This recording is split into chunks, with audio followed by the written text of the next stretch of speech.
Hello friends, today we are solving problem number 518 coin change 2 on LeetCode. In this problem we are given an integer array coins representing coins of different denominations and an integer amount which represents the total amount of money. Here we need to return the number of combinations that make up to that amount, and if not possible we are going to return 0, and we can assume that there are infinite number of each kind of coin. Now let's look at this example and see how we can approach this problem. Okay, so the amount given to us is equals to 5 and the number of coins is 1, 2 and 5. So these are the three denominations. Initially we do not have any choices, any coins, right? Now from given these three coins we want to sum up to 5. So basically we have three choices between coin number 1, coin 2 and coin 5.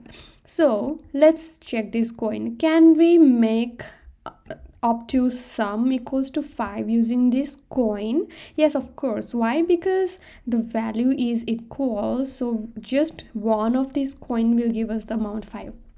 Now let's start with this first one and check with this value. Okay, so since 1 is less than 5, so we can actually move ahead with this coin, and then the remaining amount now we want to find is equals to 4, and since 1 is again less than 4, so we can take this coin to sum up to 4. So the remaining amount is now equals to 3, and here actually we can also take the coin equals to 2, and we cannot actually take the coin equals 5. Why? Because 5 is greater than 4, and in that case we are not able to get the sum equals to 4. So we want the sum equals to 4, hence we take only the coins which are less than or equals to 4, which are 1 and 2 in this case, and here the amount remaining is 2. Now for this coin we can choose 1 and 2 again, right? Because these two coins are again less than the amount which we want to make, which is equals to 3. So from here we have the remaining amount 2, and here we have the remaining amount 1, right? Because we are choosing the coin of denomination 2. And similarly here we can take the coin 1 and 2 because both of these are less than or equals to 2.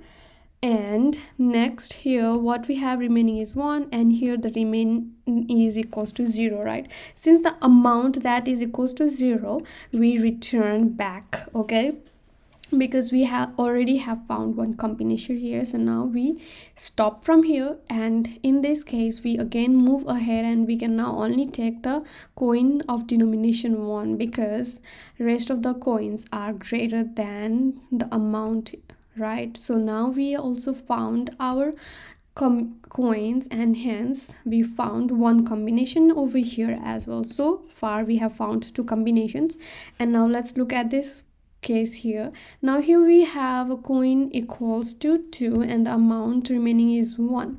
So if we take the coin 1, we'll get a new combination again. So here we have one more combination, but let's see, is this a new combination? Actually this is a duplicate of this combination that we already have, where we have 1, 2 and 3 ones, right? And in this also case we have 3 ones and 1 2. So since this is a duplicate, how can we actually avoid duplicate is by taking into account the indices. So as we are iterating, as we are taking each of the coin, we will maintain the index of the coin here, right? And now as we are at index 1, we can consider all the coins greater than or equals to index 1. So for this index we are going to consider all of these 3 coins, and we check if these 3 coins can be used or not. So while we are at coin number 2, that is while we are at this coin using coin 2, we'll only check for only those values which are at index 2 and above, and I mean index pointing at coin number 2, coin with value 2. So only backwards, we are only moving forward, we are not going backwards. Okay, so this is how we can actually avoid duplicates, because now at index I, which is equals to 1 here, we only check for coin 2 and coin 5, and since both of these are greater than the amount which is 1 here, so we do not choose any of these. So in that way we avoid duplicates. Okay, now this is how we can perform it using a decision tree. So we are creating a decision tree, and each time we are creating a decision tree, the maximum length of this decision tree, the height of this decision tree is equals to, as you can see, it's equals to 5, right, which is the amount.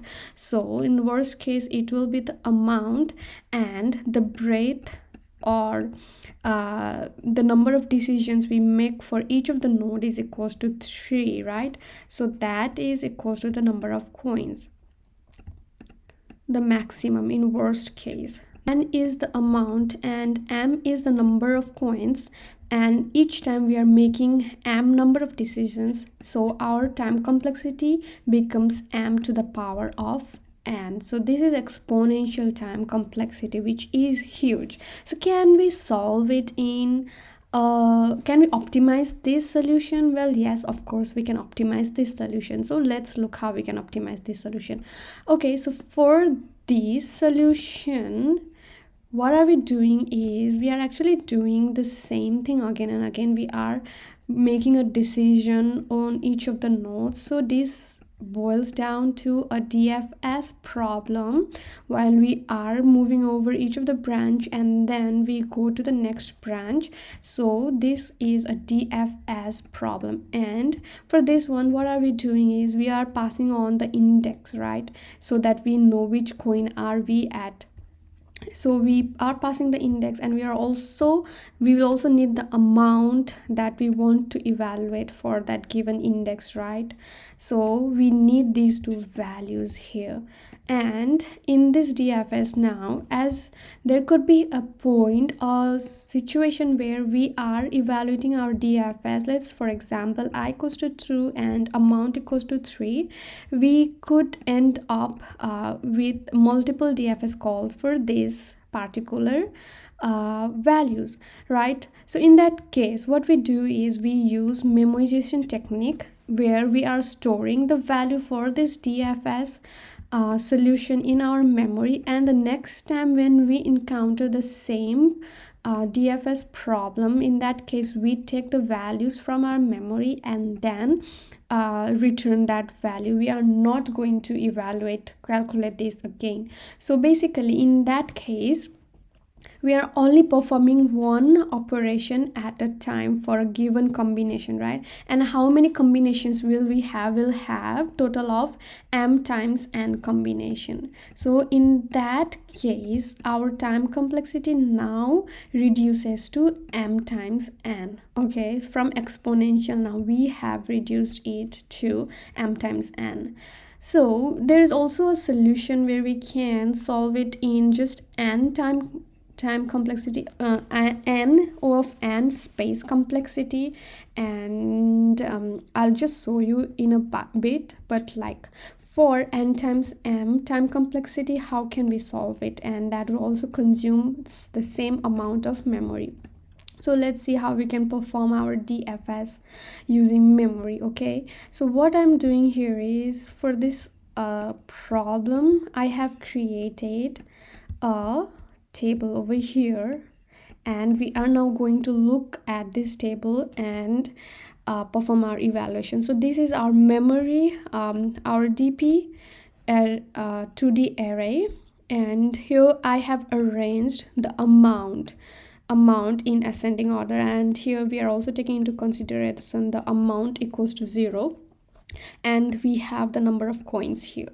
So where are we going to start from is we are going to start from the bottom and we will move to the top. So this is a bottom up approach, and in this case, so we take the value equals to 5, the coin 5, and now we are going to evaluate, can coin 5 sum up to 0? No, right? There are 0 coins, and basically in base case we are just going to assume that this will be equals to 1, And so there is a one way we can sum up to 0, which is like 0 coins of 5.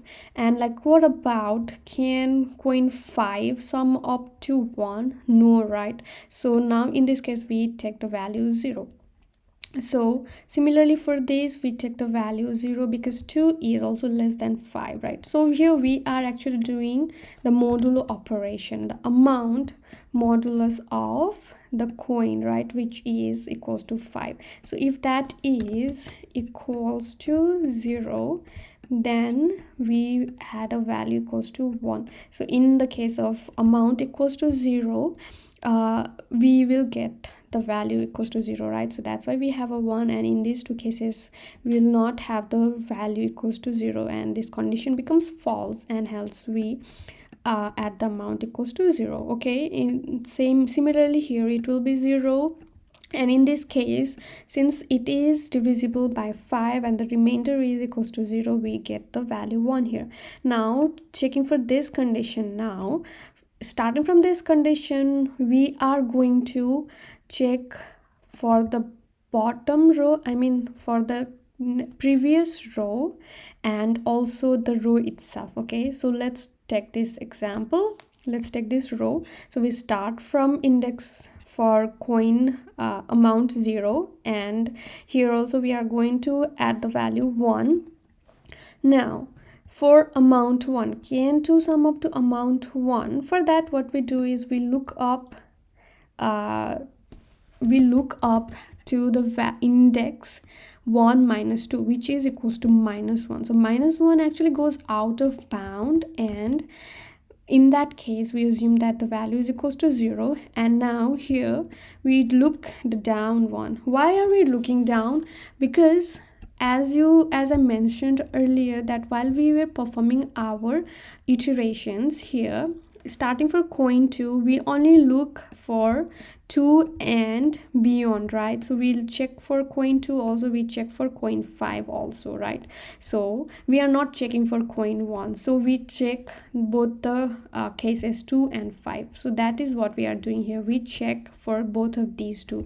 Any particular square here means how many possible number of combinations can we get for both coin 2 and coin 5. So that's what it is, and hence we need the value below it. Okay, so we check the value below it, it's 0, and hence this is also 0. And now coin 2 is equals to amount 2, right? So 2 minus 2 is 0, so we look at the value at 0, and that is 1, and we look at this value 2, which is 0, so we get a sum 0. And again 3 minus 2 is 1, so here 1 is equals to 0, and this value is 0, so we get a 0. Similarly for 4 minus 2, which we get is equals to 2, which is this cell over here, and this is 1, and 1 plus 0 is 1, so we get a 1. 5 minus 2 is 3, which is 0, and this value over here is 1, so we get a 1 here. Now for this row again we do the same, this value will be 1, and now for this cell we do 1 minus 1, which is 0, so we take this value plus this value, which is equals to 1. Again 2 minus 1 is 1, so we take this value and the value below that, which is equals to 2. And so as you are looking here, what are we doing is for each cell we are looking towards its other column on the same row, and also towards the cell below it, right? We are not checking this value, we only want the value just below it. So we only actually need these row, we do not need the whole matrix, we just need this row to calculate this row, right? So current row depends on the previous row. So if we are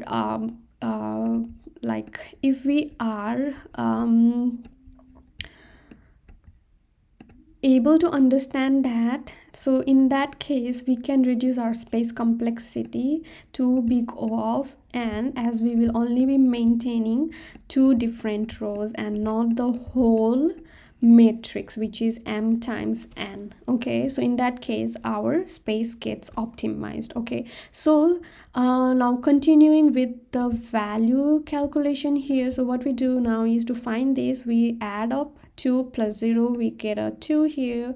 To find this cell, we get 4 minus 1, which is 3, so we add 2 plus 1, which is 3 over here. And for similarly for this cell, we get the value equals to 4, which is 3 plus 1.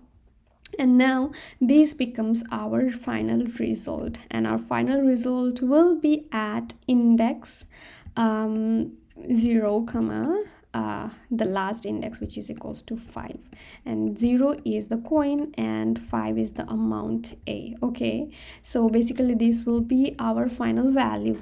So this is how we are going to solve using dynamic programming approach. So now I hope you understand this. Let's start coding it.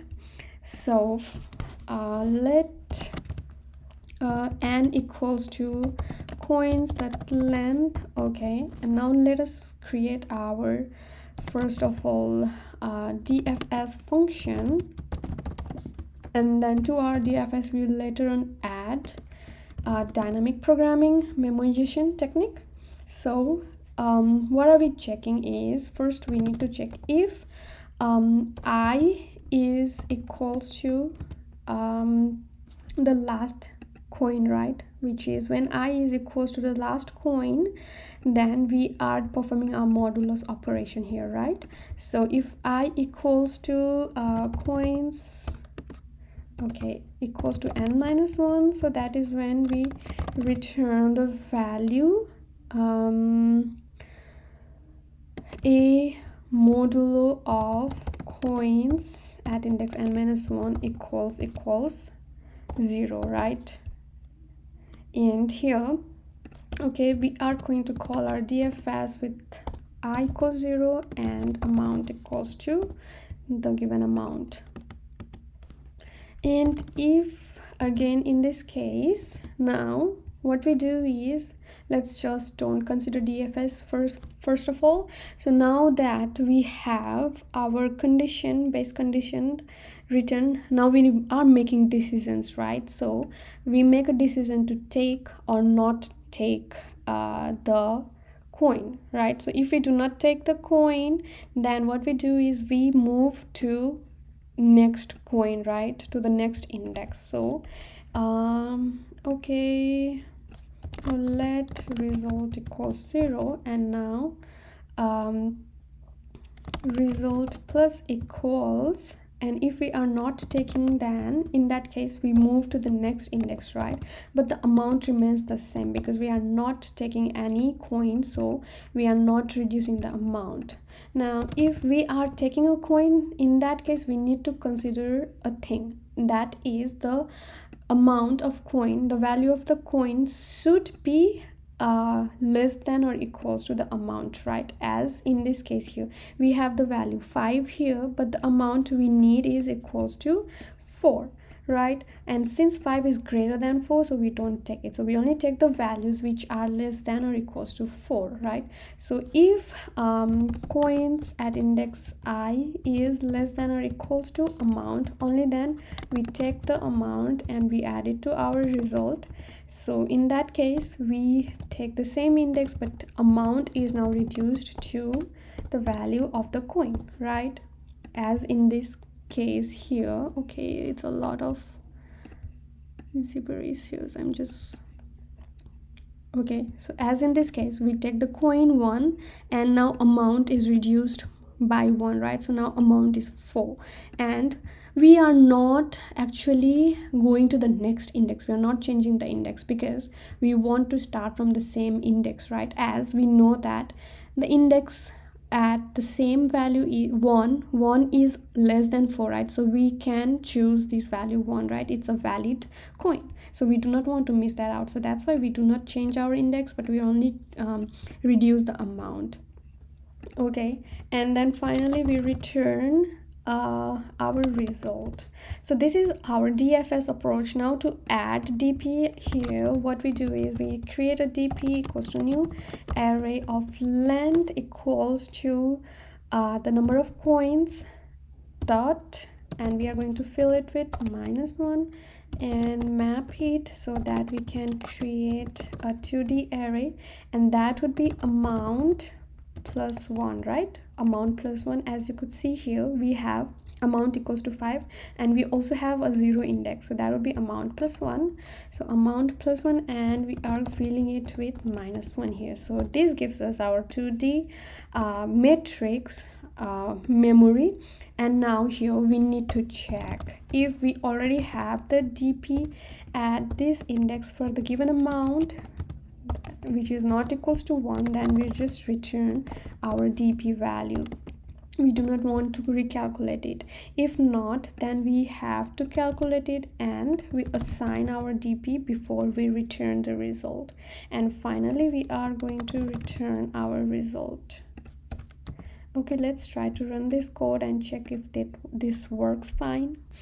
All right, so here we actually need an arrow operator over here. Okay, this should work now. Great, so as you can see, we are able to run this. Now let's try to submit this. Great, so it got accepted, right? But here we have a time complexity of O of n times m, and the space complexity is also the same. Okay, so now this solution I'm going to change into a tabulation solution. So here we are going to just take this into account. So we are just going to use some of these codes. So starting from we see that for any given amount, we are performing this evaluation whenever I is equals to this, right? So let a equals to 0, a is less than equals to amount, and a plus plus, what do we do? DP at n minus 1, and for any amount is equals to this value here. So we are just going to copy and paste it over here. Now that we have our base condition already over here, now what we need to do is we are going to perform our recursive our iteration for each of the cell. Okay, so for let I equals to 0, okay, I is less than n I plus plus, and for since we already have amount equals to 0, so we are just going to start with amount equals to 1. A is less than equals to amount. Actually we need amount for all the indices, right? Because we are here considering for all the indices. So amount a plus plus, and now what we need to do is we are going to perform these operations here. So let me just copy and paste this over here. Okay, so result is equals to 0, and result plus will be equals to not DFS, but this will now change to DP of index at I plus 1 and DP at index A. Similarly here, that would be DP at index I and DP at index this one.